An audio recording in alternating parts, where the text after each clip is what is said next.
Hey guys, Sean here. Welcome to the F1 Word and to another 2020 car launch reaction video. But today I'm going over two car launches, that's Red Bull and Renault, and we've also finally had some official news on the Chinese Grand Prix. Therefore, we've got a bit of a jam-packed video today, so let's jump straight into it.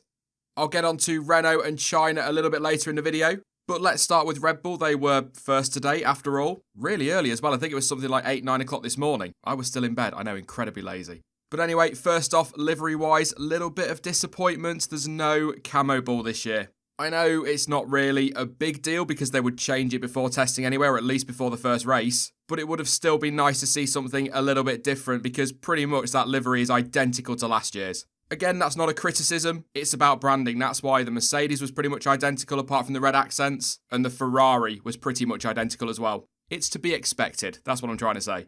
And again, as I keep saying in these videos, I'm no technical expert, but what I will say from the aerodynamic side of things, the car does look a little bit unfinished.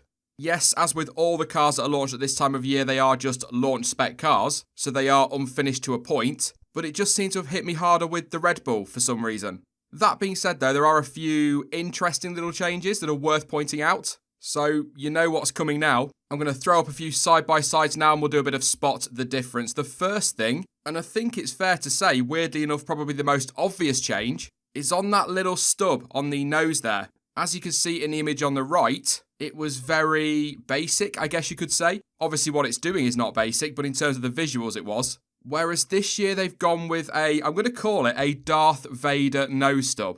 It's genuinely what it reminds me of. Did Darth Vader have a nose stub? That's a debate for another day. Anyway, but you can see it a little bit more clearly in this next image. You can see the lower bit of that stub is very similar to last year, but then we've got the 2 extra slots above it. So that's really interesting. Again, I'm not really sure what that does. It'll be to do with directing the airflow, but it's not something we've really seen on any other car as of yet, and I don't think we saw it last season anywhere either. Perhaps it's something similar to the philosophy that they had on the Racing Point, for example. But other than that, no huge changes at the front of the car. A few people have said that they think the S-duct is a little bit narrower, but to me that looks pretty much the same. And then the little fins to the side of it, they look almost identical to last year. In fact, I think they probably are identical. And also that scoop, if you like, by the nose there, that doesn't appear to be on last year's car. That picture, by the way, on the right is of the Mexico spec. It's the best shot I could get of the front of the car, really. Certainly to show that part off anyway. And there is a little slot there on the nose, which is quite interesting. Jonty spotted that and messaged me about it. So again, not a huge number of changes at the front of the car, just some nice evolutions, if you like. And that's pretty much the case for all of the car. Like I say, not a lot changing. It does really feel like a proper launch spec car.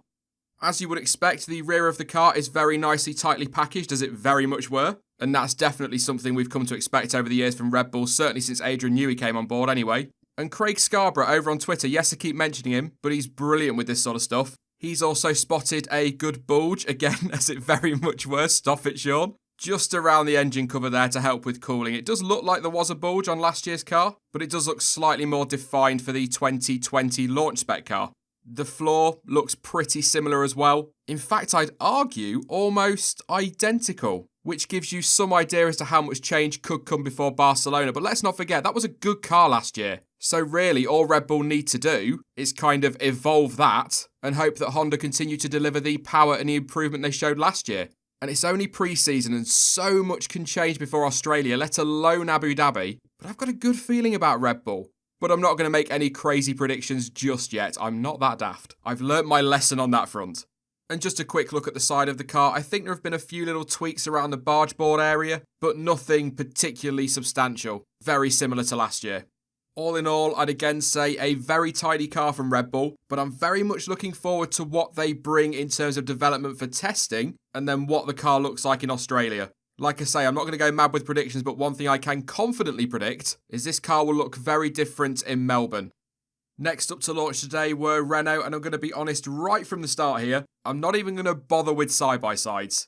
The launch today, as had been previously stated in press releases, was not a car launch but a season launch, and they were only ever going to show glimpses of the car in what they described as their pre-season testing livery. So it's not a surprise that we've not seen much, but you know what, I expected a little bit more than we got. Never mind. First of all, the livery. Although this is only a pre-season testing livery, I am totally happy if Renault want to stay all black for the season. That looks really nice. I've said this before on videos, I've always been a fan of just plain black liveries. I'm a simple man in so many ways, but I do like the look of it. However, it is expected that the yellow will creep its way back in at some point before Australia. From the technical side of things, like I say, not going to bother with side-by-sides because there's a lot of last year's cars still on there. Even I can see that. Couple of things I've spotted that might be worth noting though. On this shot, it does look as though perhaps the barge boards have now got a boomerang on them, like we saw on yesterday's Ferrari, for example. And that is something that was definitely not on the Abu Dhabi spec of last year's car. But again, it's really difficult to tell from these pictures. Just something there at the top, as you can see. Neatly packaged at the rear, not much to say there, but at the front of the car, that nose looks as though it's going into either a Mercedes-style front end, or front nose, obviously, and possibly even wing, who knows? But it's also quite reminiscent of last year's McLaren. I don't know if you guys agree. Just that top part there looks very similar to the way the McLaren used to taper down. So maybe Renault going with a change of philosophy there.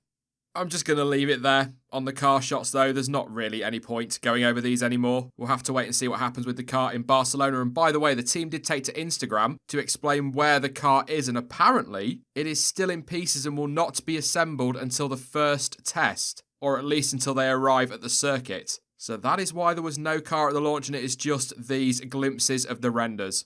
Ultimately though, that was pretty much it for the Renault season launch, so I think it's probably best just to move on. And finally, like I say, a lot to get through today, but following a request from the promoter which was accepted by the FIA and Formula 1, as expected, the Chinese Grand Prix has now been officially postponed. It was of course due to take place on April the 19th, but will now not go ahead as a result of the continued spread of the coronavirus.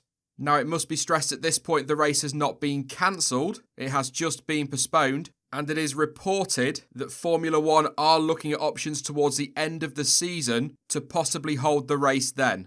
Now, I was going to do a video on this last week and where it might slot in if it was postponed, but decided against it until we had some official news. But from what I could work out, it is going to be very, very difficult to squeeze that race in towards the end of the year without having multiple races back to back. So, as an example, Singapore, I guess would make sense to try and put it in somewhere around there. But if you put it the week before Singapore, which is the only one available around that race, you would end up with 5 races back to back. Belgium, Italy, China if it moved there, and then Singapore and Russia.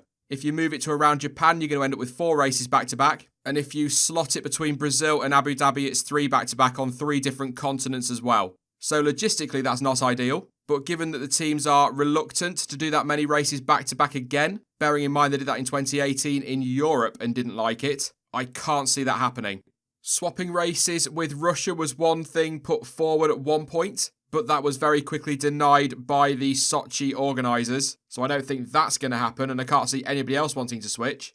One option apparently being discussed, again this is just according to reports, so I guess rumour technically, but one option being discussed is apparently to move the Abu Dhabi Grand Prix back a week to the 6th of December, with China being held the weekend before. So you'd have the Brazilian Grand Prix, then a week off, then the Chinese Grand Prix and the Abu Dhabi Grand Prix back to back. But again, that is pure speculation, that's just from reports I've read today, so take that with a pinch of salt. We'll wait for official word on it though, but I'd be very surprised if this gets rescheduled. So just to confirm, once again, the Chinese Grand Prix organisers have requested that the race be postponed, and the FIA and Formula 1 have accepted it. So no Chinese Grand Prix on the 19th of April, but it could be held later in the year.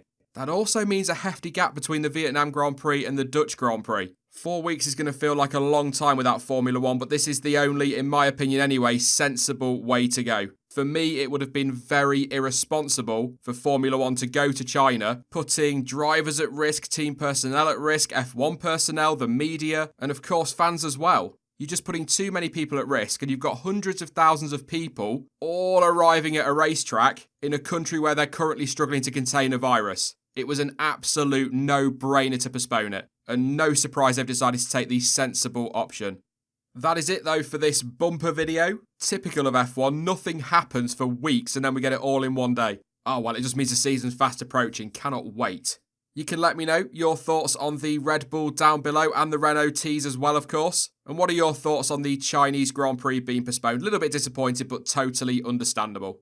Now, of course, I will be back tomorrow with coverage of the McLaren launch. Fingers crossed for a white and papaya livery. But in the meantime, don't forget that you can follow me over on social media, and all of the links you need for that are in the description down below. But as ever, thank you for watching, and I will catch you all tomorrow.